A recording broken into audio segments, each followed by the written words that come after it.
সাজা, তার কর্মের দণ্ড আর অন্য মানুষকে দিতে নেই। একের দণ্ড 10কে দেওয়ার তোমাকে কোনো অধিকার। আজকাল কি হয়, কোনো পাড়ার মধ্যে কেউ কিছু করেছে, পুরো পাড়াতে আগুন লাগিয়ে দিচ্ছে।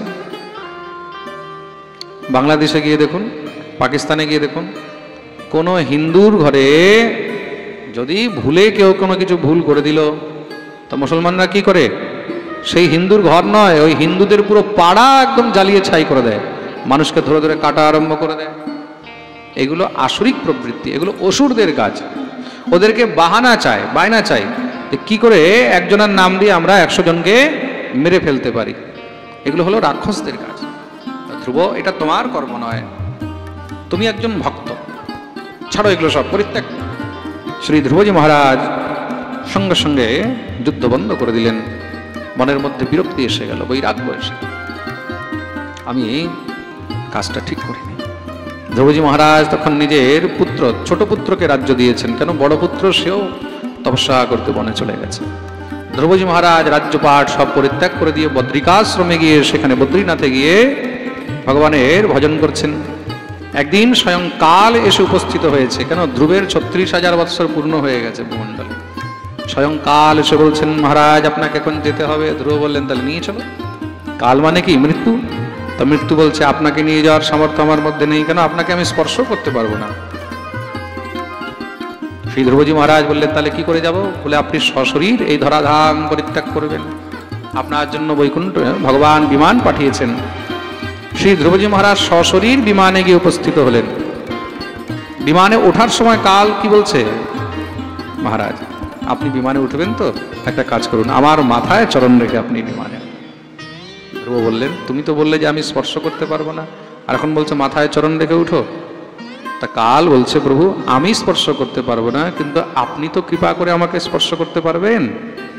তাতে কি হবে? বলে, জগতে কেউ এটা তো বলবে না যে ধ্রুব কালকে স্পর্শ করেনি। ধ্রুব কালের মাথায় চরণ রেখে বিমানে উঠে বসেছেন।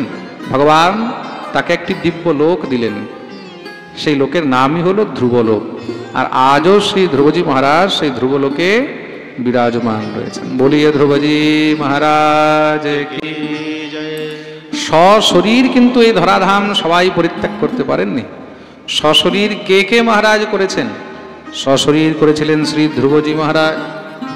আর কে করেছে সশরীর এই ধরাধাম পরিত্যাগ? আর হলেন যুধিষ্ঠির। না, এই পৃথিবী পরিত্যাগ করেছেন, ধরাধাম। তার জন্য মন দিয়ে শুনবে, ত্রিশঙ্কুকে পাঠিয়েছিলেন বিশ্বামিত্র, কিন্তু তাকে ঢুকতে দেওয়া হয়নি, ওখান থেকে ধাক্কা দিয়ে ফেলে দেওয়া হয়েছে। আজও কিন্তু ত্রিশঙ্কু আটকে রয়েছে মাঝখানে। প্রেম সে বলো। শ্রী ধ্রুবজি মহারাজ ধ্রুবলোক প্রাপ্ত করলেন, আর আজও ধ্রুবজি ধ্রুবলোকে বিদ্যমান রয়েছেন। ধ্রুব পদমপি আতো যৎ কৃপাতো ধ্রুবোয়ম সকল কুশল পাত্রম ব্রহ্মপুত্রম নতাস্মি। আর ধ্রুবলোক কি করে পেলেন? একমাত্র শ্রী গুরুদেবের কৃপায়, সাধুর কৃপায়, নারদের। বলিয়ে ধ্রুবজি মহারাজ কি। ধ্রুবের বংশে পরম প্রতাপী রাজা হলেন অঙ্গ। অঙ্গ মা উদার রাজা ছিলেন, পরম ভক্ত ছিলেন, হরিভক্ত। আর সেই অঙ্গের ঘরে তার পুত্র হলেন বেন। কেন? বেনের যে মা ছিল, সেই বেনের মা সে সদাচার ইত্যাদি মানত না। খুব মন দিয়ে শুনবে, বেনের মা সে সবসময় সদাচার থেকে দূরে থাকতো, দুরাচার গ্রসিত ছিল। সবসময় মনের মধ্যে উল্টো পাল্টা চিন্তা, বিষয় সাংসারিক থেকে নিয়ে ঈর্ষা। মা যদি গর্ভের মধ্যে সন্তানকে নিয়ে হিংসা, দেশ, রাগ, কাম, ক্রোধ, লোভ ইত্যাদি নিয়ে সন্তানকে জন্ম দেয়, তখন সেই সন্তানের মধ্যে সেই সমস্ত গুণ চলে আসে। তার জন্যই বারবার বলা হয়, গর্ভের মধ্যে সন্তানকে নিয়ে মাকে সবসময় সৎকর্ম করা উচিত, সদাচার নিয়ে থাকা উচিত, অনাচার কখনো করতে নেই। কংসের জন্ম কি করে হলো? কংসের জন্মের কারণ কি ছিল? কংসের মা তিনি যখন বাপের বাড়ি গেছেন, সেই বাপের বাড়ি গিয়ে সেখানে দ্রুবিল নামক দৈত্যের সঙ্গে সমাগম করলেন। তা অনাচার করেছে, তা অনাচার করেছে বলেই তার গর্ভের থেকে কংসের মতন দুষ্ট সন্তান জন্ম নিয়েছে। তা যেখানে স্ত্রী অনাচার করবে সেখানে তার গর্ভের থেকে দুষ্ট সন্তান হবেই হবে। খুব মন দিয়ে শুনবে কিন্তু। তার জন্য স্ত্রী যদি সদাচারী হয়, স্ত্রী যদি উত্তম চরিত্রের হয়, তখন তার গর্ভের থেকেও পরম ভগবত ভক্ত নির্মল সন্তানের জন্ম হয়। এগুলো সব স্ত্রীর হাতে কিন্তু।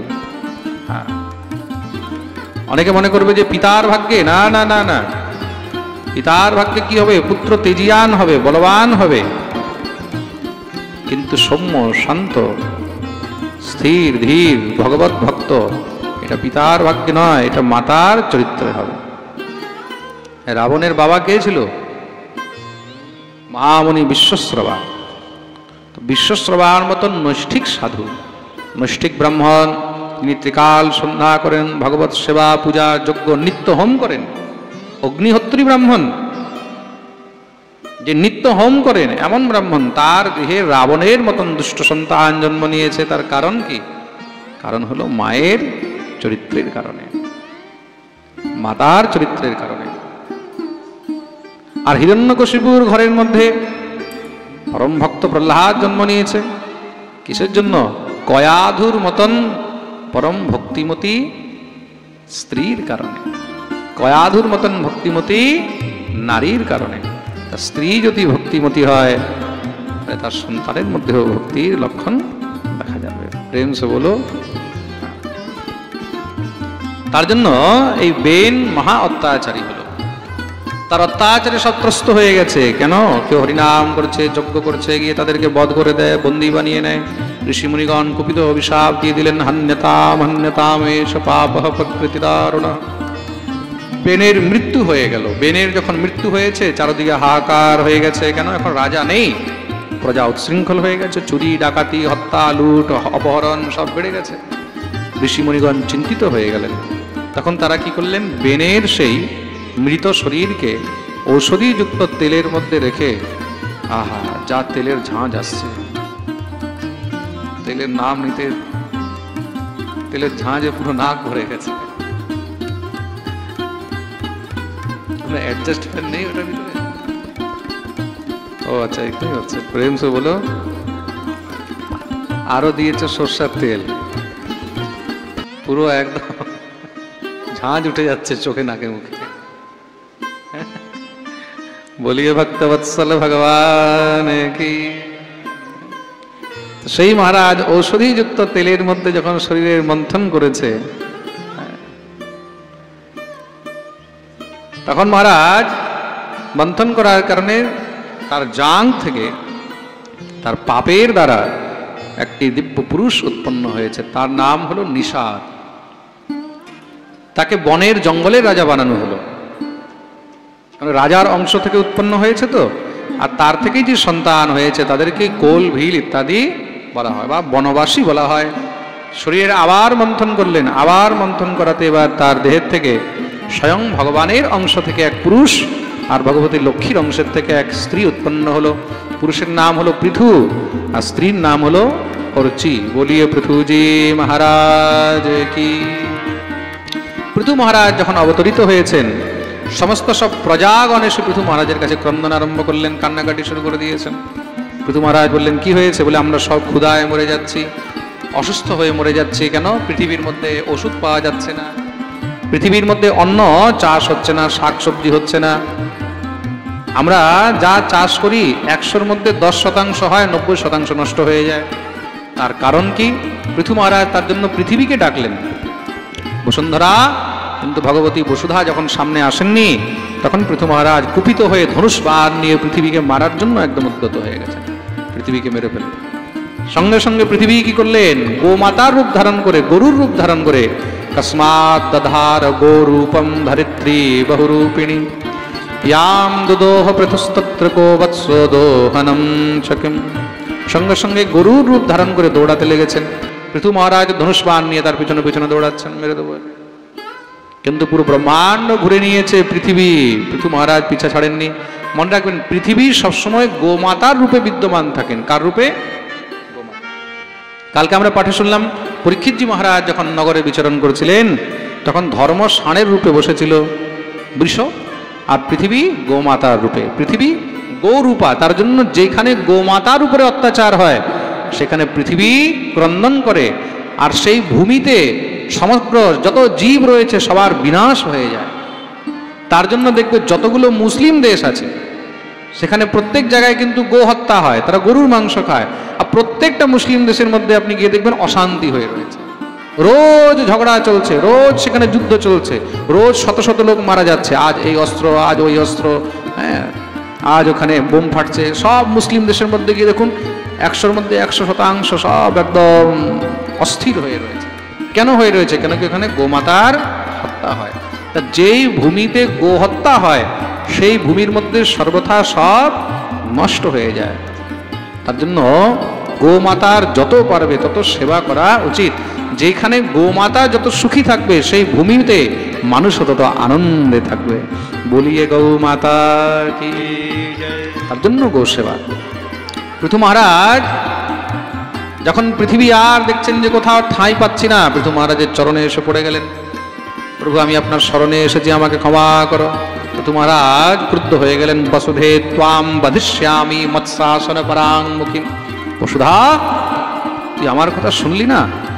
আমার বিরোধী হয়ে তুই দৌড়াচ্ছিস, তোকে আমি এক্ষুনি শেষ করে ফেলবো, মেরে ফেলবো। পৃথিবী চরণে গড়াচ্ছে, প্রভু আমাকে ক্ষমা করুন, আমার অপরাধ হয়ে গেছে। নমঃ পরস্मै পুরুষায় মায়া বিন্যস্তনানাতনবে গুণাত্মনে নমঃ স্বরূপানুভবে নির্ধুত দ্রব্য ক্রিয়াকারক বিভ্রমোর্ময়।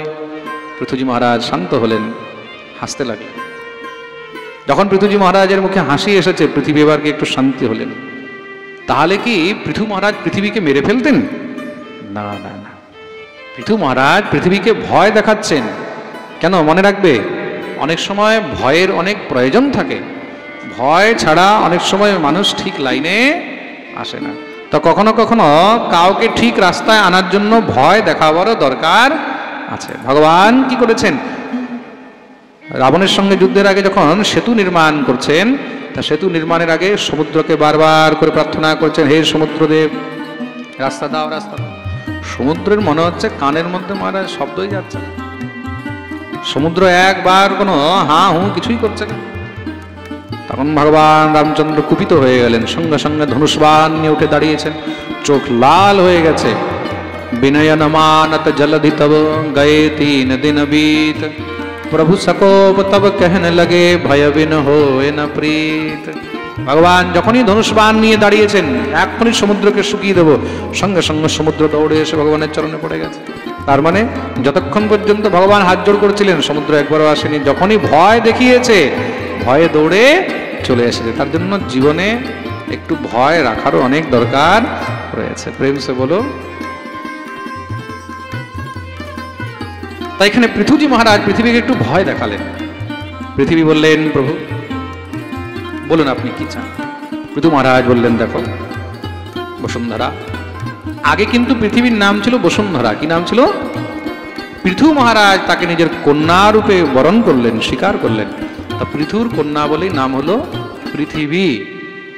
পৃথু মহারাজ বললেন, দেখো তোমার কাজ হলো প্রজার জন্য সুন্দর করে সমস্ত সব ধান্য, শাক সবজি, ঔষধ ইত্যাদি এগুলো সব বহির্গত করবে, সব তুমি সবাইকে দেবে।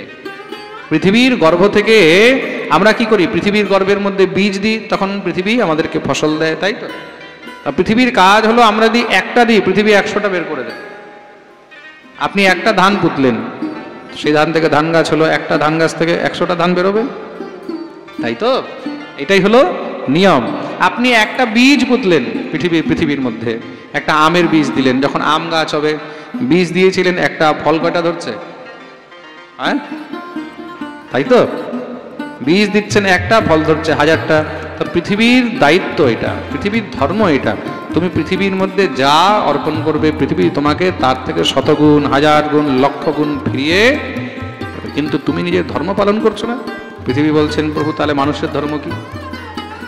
মানুষের ধর্ম পৃথিবীকে কষ্ট দেয়া, পাপ করা, অপরাধ করা না। প্রভু মানুষ এত পাপী হয়ে গেছে আমার উপরে, তাদের পাপের বোঝ, তাদের পাপের ভার আর আমি সহ্য করতে পারছি না।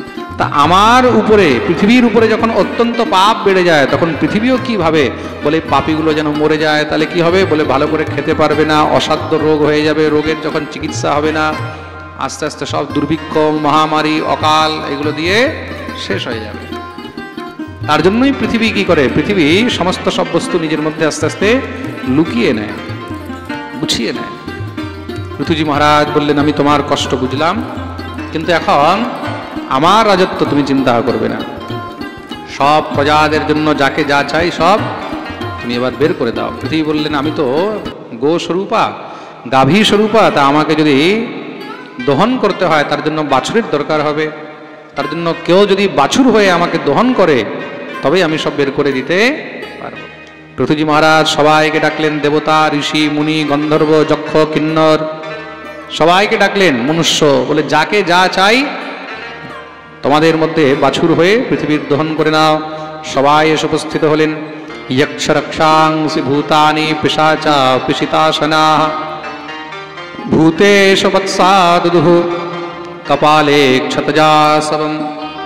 সবাই নিজের নিজের মহারাজ, যারা প্রমুখ মেন মহারাজ অধিপতি রয়েছে, তাদেরকে সবাই মিলে কি করলেন, বাছুর বানিয়ে দিলেন। আর তারা সব বাছুর হয়ে তখন গিয়ে দহন করলেন। দেবতাগণ ইন্দ্রকে বাছুর বানিয়েছে। কাকে বাছুর বানিয়েছে? মনুষ্যগণ মনুকে বাছুর বানিয়েছেন। যক্ষ রাক্ষসগণ কুবেরকে বাছুর বানিয়েছেন। গন্ধর্বগণ চিত্ররথকে বাছুর বানিয়েছেন। দত্তগণ প্রহ্লাদকে বাছুর বানিয়েছেন। এই প্রকার সবাই নিজের নিজের মন অনুকূল যারা যারা অধিপতিগণ তাদেরকে বাছুর বানিয়ে, পিতৃগণ নিজের অধিপতি অর্জমাকে বাছুর বানিয়েছেন। এই প্রকার সবাই নিজের নিজের অধিপতিদেরকে বাছুর বানিয়ে পৃথিবীর দহন করলেন। যাকে যা চাই সবাই গ্রহণ করেছেন। এই প্রকার পৃথিবীর দহন হলো। শ্রী পৃথুজি মহারাজ পৃথিবীকে পবিত্র করার জন্য, পৃথিবীর শান্তির জন্য তার উপরে 100টি অশ্বমেধ যজ্ঞ করলেন। কত? 100টি অশ্বমেধ যজ্ঞ করেছেন। আর 100টি অশ্বমেধ যজ্ঞ করে এই তো আমাদের মা চলে এসেছে। বলো রাধা মদন মোহন লাল কি।